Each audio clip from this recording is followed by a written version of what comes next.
Good morning guys.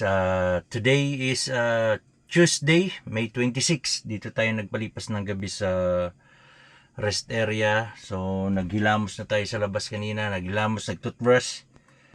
So prepare na tayo para makatakbo na tayo. Dito sa rest area dito guys, kahit saan dito sa Canada, makakatulog ka talaga ng maayos kahit na napakadilim. Pero itong rest area na to may may ilaw ito. Pero iilan lang. So, nakahinto tayo kagabi around past 11 p.m. na. Kaya ang oras dito ay 7:23 a.m. Ngayon lang nakumpleto yung 13 hours natin. So, papakita ko sa inyo guys kung saan ako. Kung maalala nyo dati, may post ako na natulog ako ng wala pang snow, hindi pa gaano kakapal. Pagising ko, lagpas tuhod na yung snow. So, kasi napakaganda ng rest area na ito, napakaganda, malawak, maluwag, kahit ilang truck makaparada, pwede. So, kaya pag summer, okay lang kahit saan ka pumarada. Pero pag winter, planuhin talaga kung saan ka dapat pumarada or huminto. Na alam mong makakalabas yung truck kahit bumuhos pa ang snow. So, tara.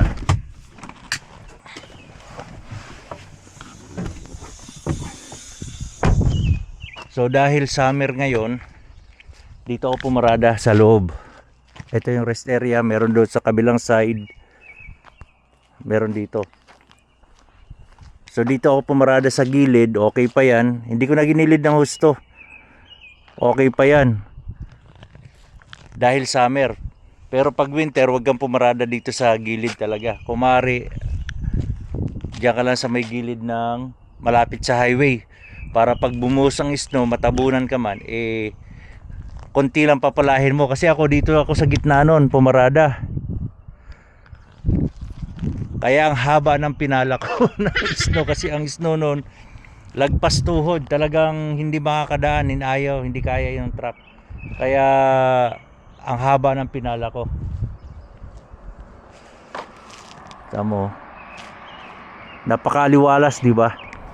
At ang kagandahan dito, may CR dito. Nasa iyo na yan kung gusto mo mag-CR dito. Meron CR dito, 4 oh.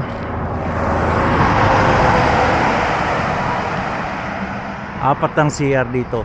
Pero hindi lahat ng rest area ay may CR. Merong wala, merong may CR katulad dito. So, ang importante lang diyan, meron tayong mahintuan, merong maparadahan, matulugan ng safe. Kahit saan naman dito safe dahil walang nanggagalaw dito sa mga truck stop, lalo sa mga load, walang nakikialam sa mga load natin. So, ang karga natin guys ay mats, yung pinanlalatag sa lupa para hindi mabalaho yung mga equipment kung may project sila, may construction. So ito yung mats. Ito malapad yan guys. Ito 14 bundle, 13 bundles, then 14. So nilagyan ko talaga siya ng 5 strap para pagdating sa inspection mas maganda, sobra yung strap kaysa kulang, di ba? So ayan, nilagyan natin siya ng 5 strap, 1, 2, 3, 4, 5. Ayan. Kahit malapad siya, buo siya hindi naman siya guguho kung sisimplang yung gegewang-gewang, dahil buo siya. Ayan, parang puzzle yan buo siya, ganyang kalapad. So kahit malapad siya, pero mas maganda, marami pa rin strap dahil hindi natin alam ang utak ng inspector, di ba? Kailangan yung load natin, ang capacity ay sakto yung strap. Katulad niyang strap natin ay ang capacity niya ay 2,450 kg. Ayan, nakasulat naman dyan yan, 250 kg. So ang karga natin nasa 88,000 pounds. So 5,400 pounds kada isa ang strap. So yun, tatakbo na tayo papunta ng Innisfil. Itong load natin papunta ng Innisfil, Ontario. Alright.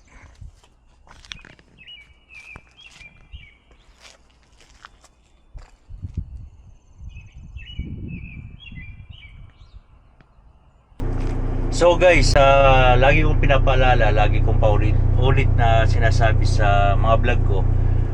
Tulad nito, nag-pre-trip na tayo, umikot na ako, na-check na natin yung load, nag-check na tayo ng gulong. So habang nag-aantay tayo ng oras ng pre-trip natin, magtatlong pump tayo, then bago umalis, magtatlong pump ng preno. So tulad ngayon, nagme-check ako. So mag-pump tayo ng preno. Isa, dalawa, tatlo. So bagsak yung air natin, oh. Tatlong pump pa lang yan. Maxi ulit natin. So ngayon, bago ka ngayon naalis, another tatlo. So hindi natin kailangan apurahin para lagi yung preno natin naka-adjust, kasi lahat ng preno natin dito mula truck hanggang trailer ay automatic slack adjuster. Mas maganda na yung lagi tayo naka-adjust, dahil para matsyempohan man tayo ng inspection area, matsyempohan man tayo ng mobile inspector, lagi tayo naka-ano. At saka ang ginagawa ko guys, every time na natatraffic ako or nasa traffic light ako, nagpa-pump talaga ako ng isa para maano ko, kasi sa layo ng biyahe gumagamit din tayo ng preno, kahit na exhaust or engine brake ang gamit natin, namimereno pa rin tayo. So ang bigat ng load natin, talagang mabilis mapudpud ang preno, di ba?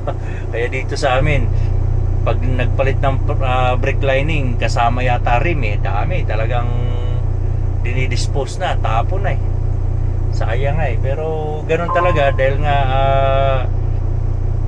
importante safe, kaya hindi na nila nire-remedyohan yung mga preno, like pinapabanding yung brake lining, nire-replace yung brake drum, hindi na, palit buo talaga yan sila.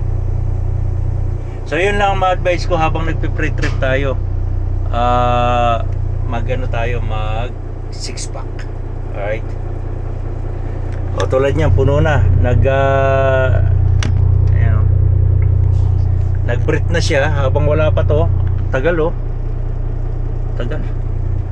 Another 3 ulit tayo.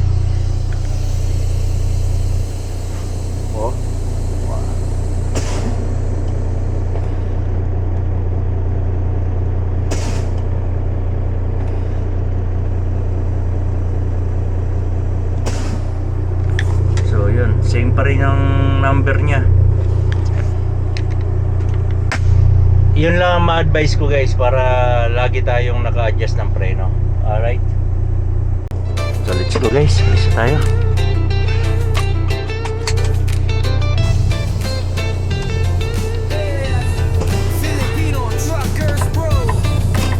Cut muna natin pala patras.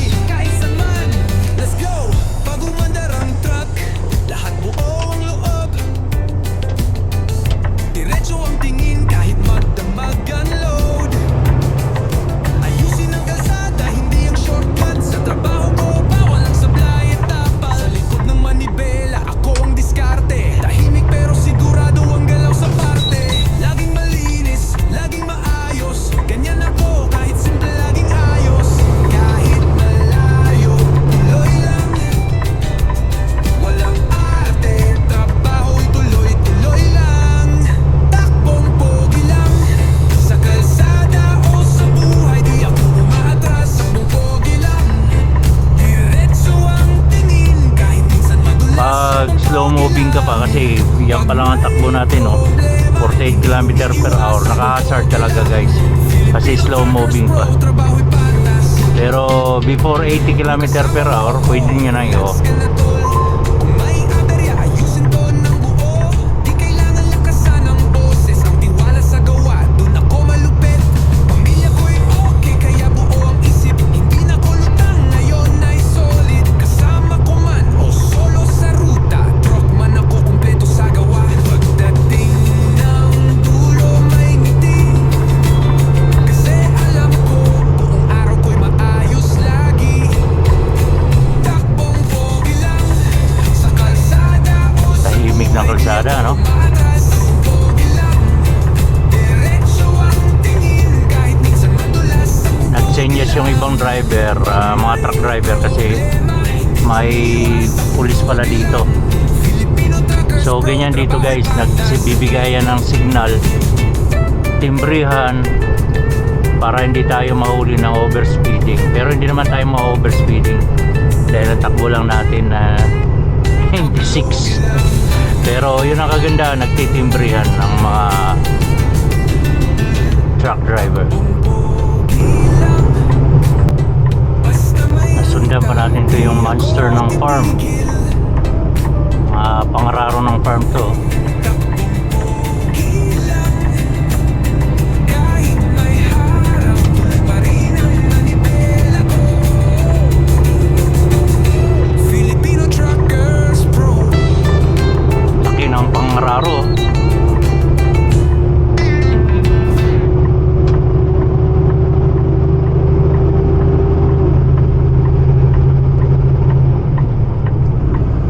Grabe, laki. Sakop yung daan eh. Good morning guys. Today is Wednesday. Nandito tayo ngayon sa Innisfil Yard. Dumating tayo around 10 p.m. So ang oras natin dito ay ayan o, 10:40. 7:40. Pati pagbasa bagong gising eh. 7:40 a.m. May 27. So wala pa tayong load, wala pang plano dahil wala naman sinabi kahapon. Kaya pinutol ko yung load dito kasi yung mat na yon dito rin sa yard ng Kelsey i-unload. So kaya pinutol ko na siya, then nilagay ko yung mga paper bills sa opisina at mga yung previous bills ko nilagay ko na. So dahil ang oras dito ay 7:40 AM, mag-shower muna tayo. At syempre hindi ako nagre-relo talaga. Hindi ko talaga inaalis yung relo ko sa since before talaga. Lagi ako naka-relo. Kaya Swatch pa rin gamit natin guys. Thank you pa rin sa Swatch Singapore sa sponsor natin. Ligo tayo.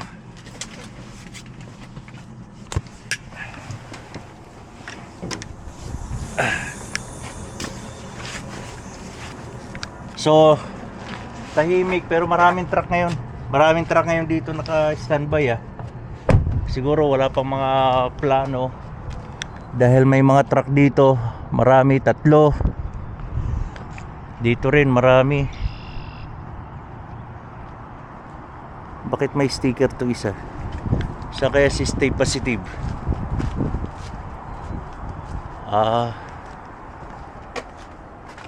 Out of order, do not use as per Mitch. Yung Mitch guys sa Contrans yun. Sa Contrans na manager. Sino kaya yun? So akyat tayo sa taas para maligo. May mga tropa pa, wala pa mga load sa na biyahe. Musta? Okay, prepare. Si. Biyahe po sa... May biyahe ka? Pick up po ako to Pasko. Sa Hamilton po. Okay. Ingat. Ingat. Ingat po. Okay. May load siya. Kailan ka pa dito? Ano po? Lunes po ng gabi. Lunes pa? Ngayon pala pipick up? Yan po, okay pa lang. Nag-set na po.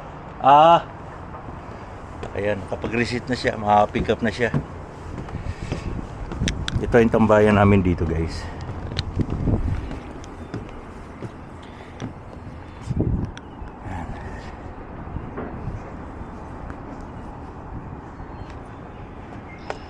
Ayan ang shop.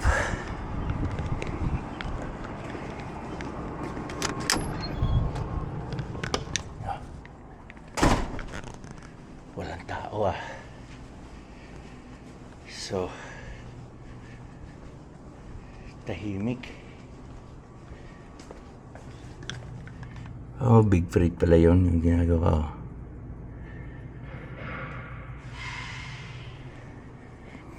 So, ito yung driver lounge. Ito laundry area. Dayo.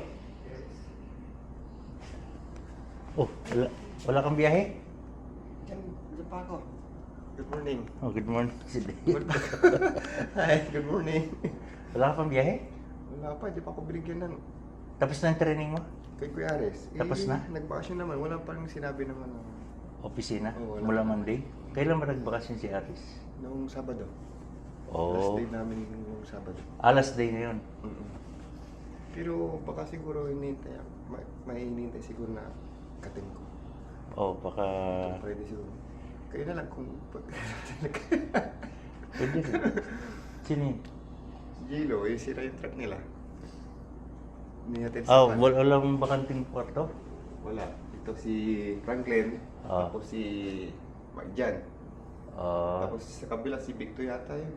okay. Puno pala, loaded. Loaded pa. Alam ko ito yung pasok namin. So yun, ito yung mga kwarto kasi na pag may mga nasisiraan ng truck or mga bagong training diyan nag-ano, hindi na inano sa hotel kasi madaling araw pa tumatakbo na sa mga city like ni Verdeo. Training siya kasi sila yung mga bagong pasa sa class 1 license. Yun. Tapos na yung training niya pala pero nandiyan na. Wala kasi wala pang plano kung saan siya iti-team.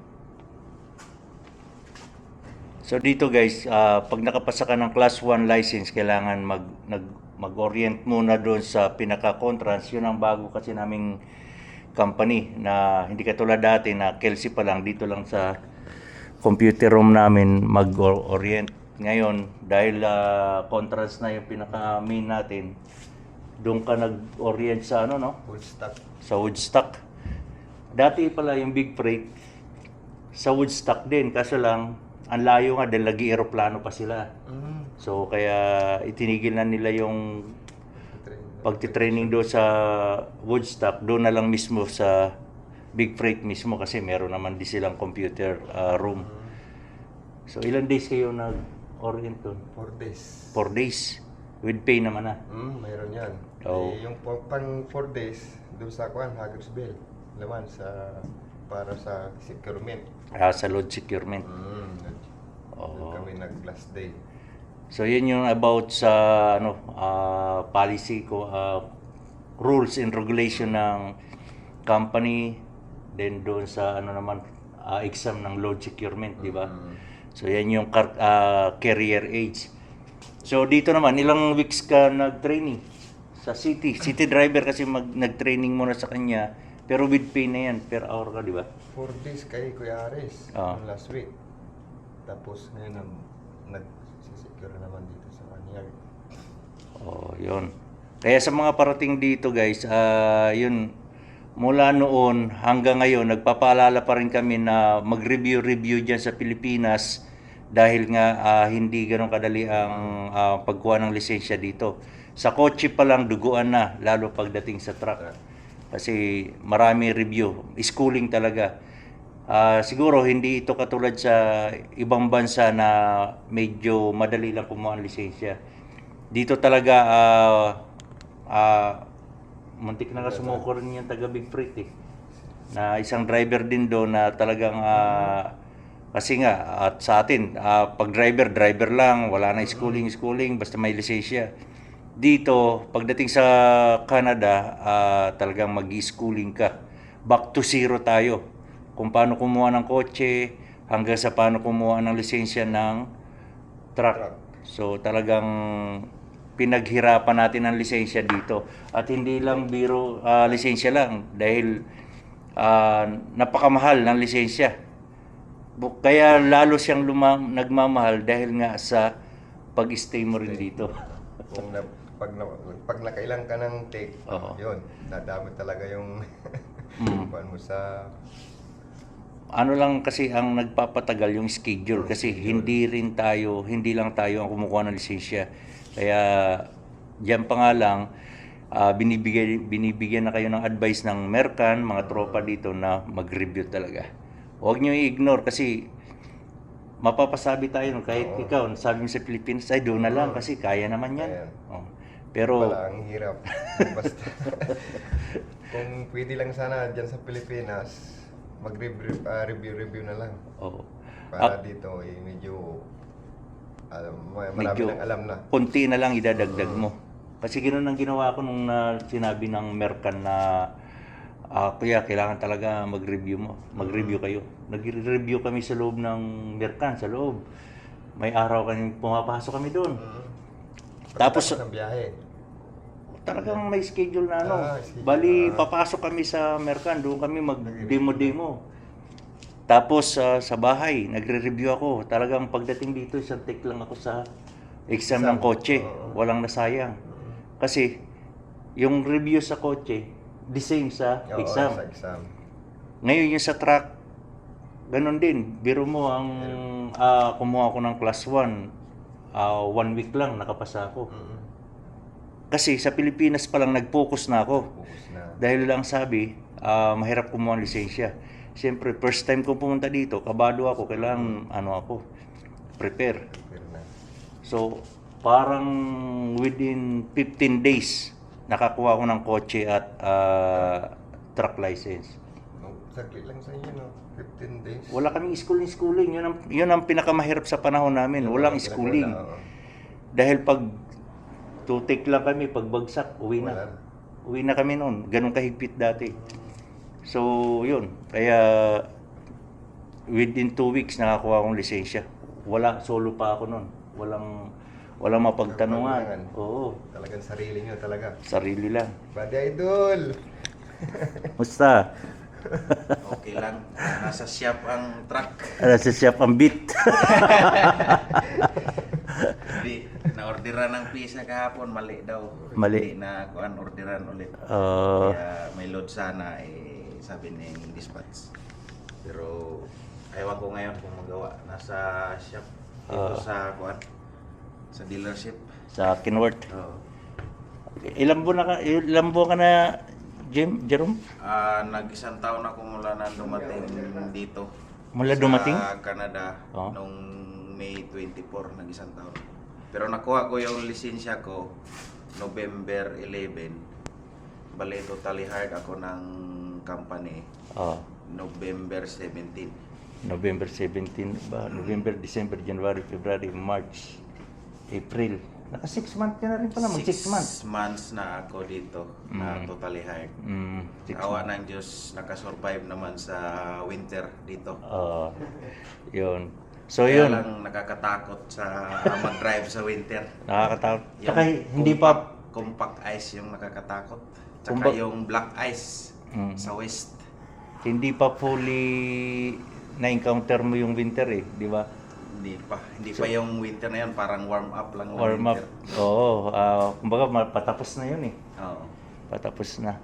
So yun, bigyan nyo sila ng advice. Marami pa tayong mga kababayan na parating dito. Yung advice kung paano kumuha ng lisensya na kailangan sa Pilipinas pala, mag-review na, di ba? Oo, yung kung nag-apply kayo sa agency nila Oh. dyan sa Pilipinas, kung may binigyan kayo ng reviewer, mag-review kayo para pagdating nyo dito hindi na kayo mahirapan kasi medyo naghigpit ang MTO dito ngayon. May bagong regulasyon. May policy. At least may knowledge na kayo dyan. Konti na lang may dadagdag, no? Oo, kasi mahirap mabagsak sa isang buwan sa unang Take. take kasi panibagong bayad na naman tapos Schedule. Oo. Ang schedule kasi ang matagal, kaya yun ang nagpapatagal na mag-stay ka dito.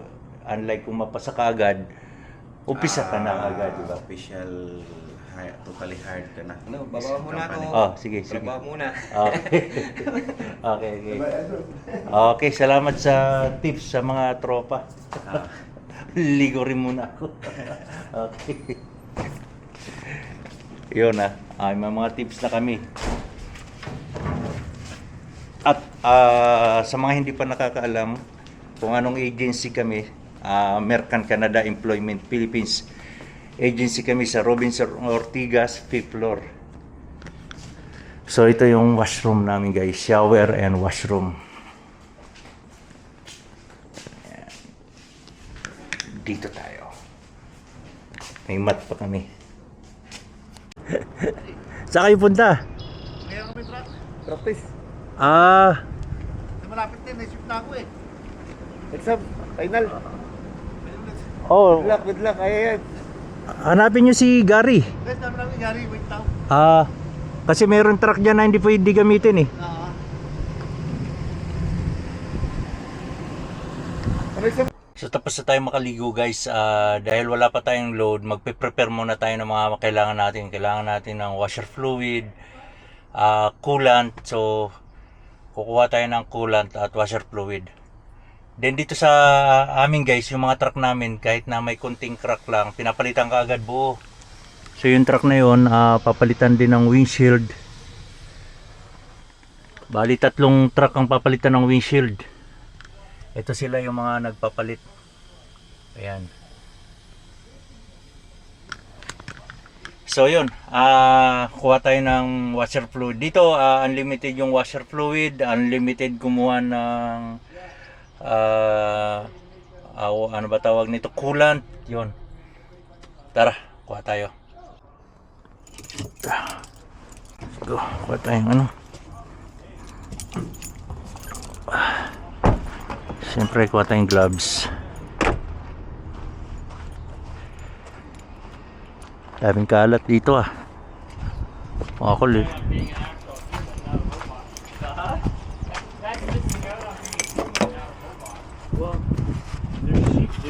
Am I gonna be the way here, mister? Yeah, that's no. Good? Yeah, I'm good. Okay.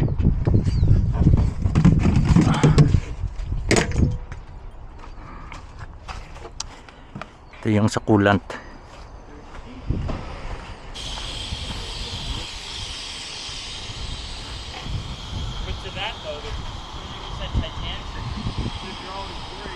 Kaya meron kami ditong mekaniko na babae.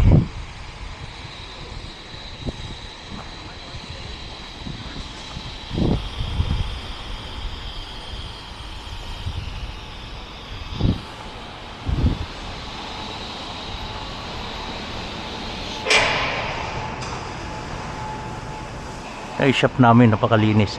Dito rin nagpapagawa yung mga big freight. Washer fluid to, no? Ada. Okay.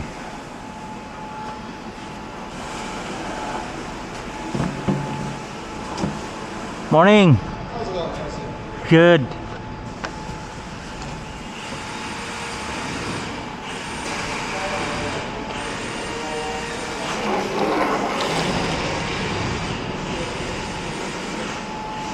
Busy sila dito araw-araw.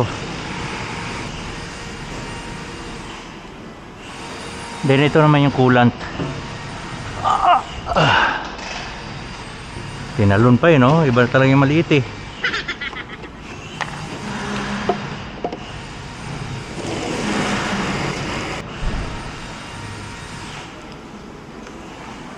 So yan, mga Pilipino, mga mekaniko natin dito. Yan, ginagawa nila ang trailer na to.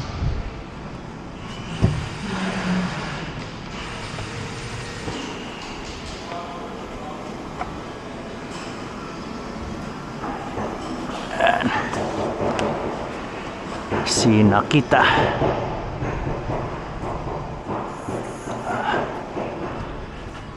later dadagdagan din natin na coolant yung truck natin.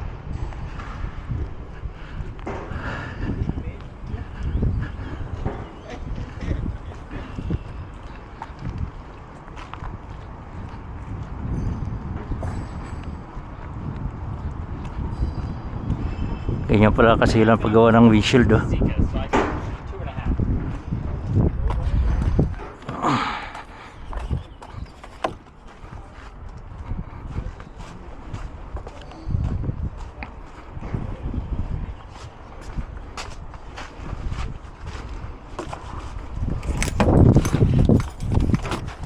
Yan ang mga spare natin kasi mabags ngayong panahon na to.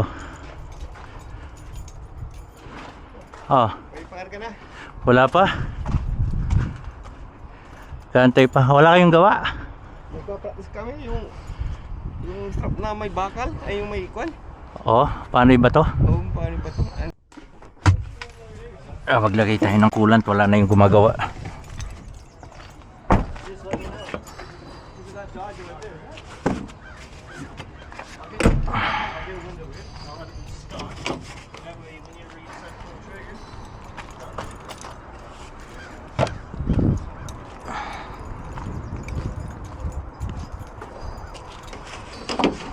Pinaka easy dito ang angat. Uy,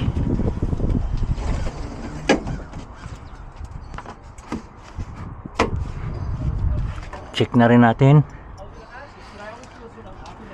Ito lagi ang tingnan nyo guys, baka mawala yung pin nya. So washer fluid, magdagdag din tayo.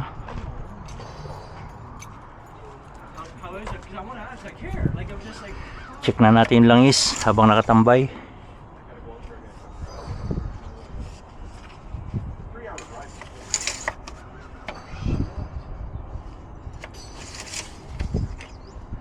So okay pa. Full. Okay yung mga pin. Karga tayong coolant.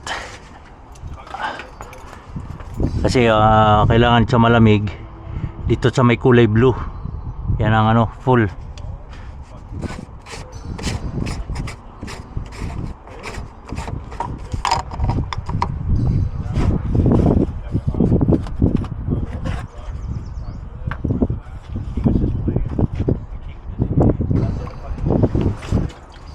Yan.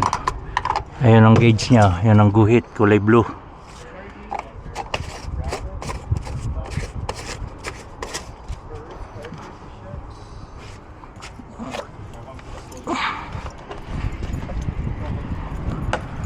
Dagdagan na rin natin ng washer fluid ito.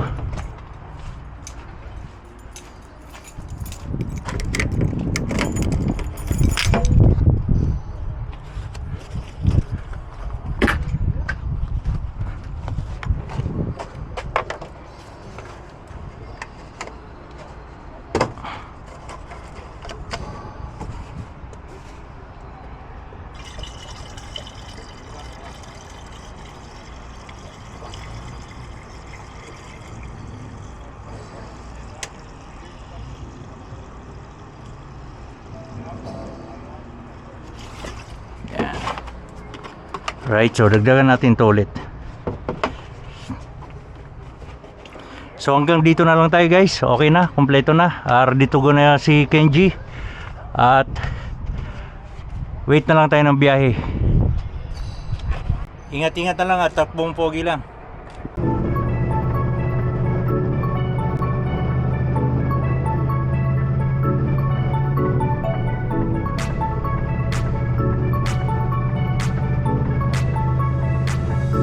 Sumama ka sa biyahe, ito ang biyahe.